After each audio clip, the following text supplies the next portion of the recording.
Do you need a little more adventure in your life? Of course you do, we all do. But figuring out the best way to experience new places can be pretty difficult on your own. And you probably don't have time to make that happen anyway. That's why I trust Travel with Nikki when my wife and I are looking for new places to explore. Whether your ideal adventure includes hiking through jungles and tubing through caves, two things we actually did on one of our last trips, or if the adventure you're thinking of includes a little more rest and relaxation, maybe in a tropical paradise, Nikki can help you find it.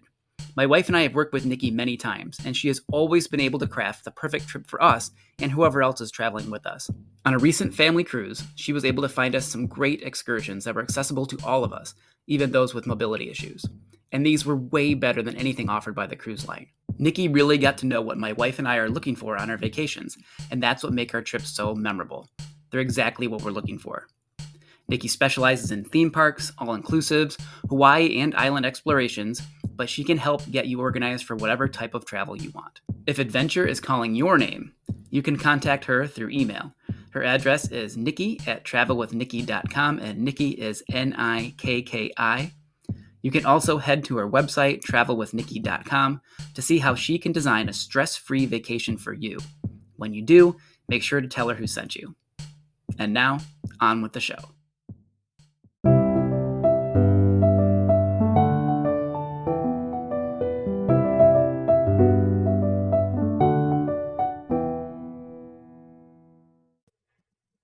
This is Lessons We Forgot, and this episode is called Contagious. 5 years ago, our state shut down public schools as we waited to see what would happen in the early stages of the spread of the COVID-19 pandemic. Teachers in my building had mixed reactions. Some feared that the end of the world was upon us and started prepping for whatever worst-case scenarios they could imagine. Some looked around for reassurance, but none of us had really gone through anything like this before, so even silver linings people like me had a hard time quelling their growing concerns. For people with a more rosy view of the situation, yep, that would include folks like me, saw this as an opportunity for an extended spring break. Some of us were even making plans for projects we could complete while we waited at home trying to stop the spread. So when we left our school for what was back then an unspecified amount of time, we all had our own takes on the severity of the situation and what to expect next. But none of us could have known what was coming next. In my district, we tried pivoting to learning from home. We relied on Google Classroom and YouTube with varying degrees of success. Many of us got much better at designing lessons that didn't require direct instruction, and some of us even learned the basics of shooting and editing videos. At the same time, we all kept up with the most current recommendations for keeping ourselves and our families safe. After a while, it seemed like we had all become experts on contagions. We had been so obsessed with preventing the spread of the disease, we basically took a crash course in virology. And some of us actually learned a lot. We learned how to sneeze and cough in a more sanitary way, into our elbows, away from people. We learned the proper way to wash our hands to kill the most possible microorganisms, 30 seconds in warm water with soap, and if you don't want to count, just sing happy birthday. We learned the right and the wrong way to wear a mask, over the nose, tight on the sides. And we even learned the percentage of alcohol that should be in our hand sanitizer for optimal effectiveness, between 60 and 95%. Along with this new knowledge we gained about preventing the spread of infectious disease, it was just as important to remind ourselves about what we should be spreading instead, and that's happiness. Unfortunately, this is something a lot of us forgot somewhere along the way. There were no public service announcements about sharing our victories with one another. There were no billboards about checking in on people who lost their support structure. And there were no posters up about doing little things to make the people around us feel loved. We forgot that, like so many other things, happiness is contagious too. A quick smile or a helping hand might be all it takes to spread a little happiness wherever you are right now. Especially if you're not actually feeling it. There is no better way to make yourself happy than to make someone else happy first.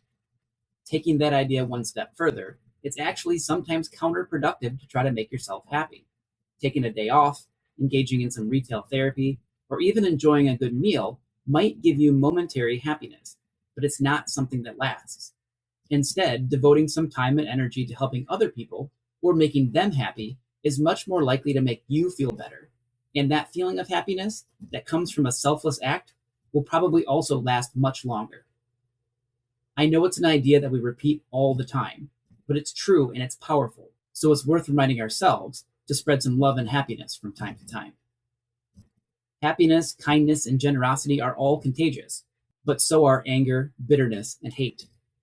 Unfortunately, I had to be reminded of that all too regularly, especially in the years during and after COVID. As teachers and leaders in our school, we can set the tone for our classrooms and for the whole building. If we want to see more smiles and positivity, if we want happiness to spread around our school, it needs to start with us, and then we can let it spread from there.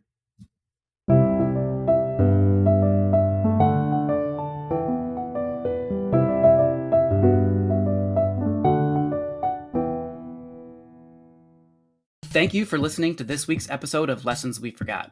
I'm the host, Chris Winkle. You can contact me at lessonsweforgot@gmail.com, and you can follow the show or message Lessons We Forgot on Facebook. Either way, I'd love to hear from you and welcome you to our community. If you really enjoyed this episode, please consider sharing it with a friend. That is the best way to help grow the podcast. If you want to hear more Lessons We Forgot, I post new episodes on Sunday nights.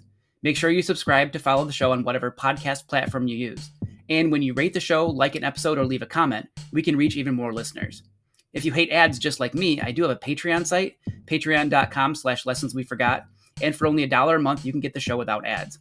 You can try that out right now for free to see if it's something you'd be interested in. Thanks again for your support.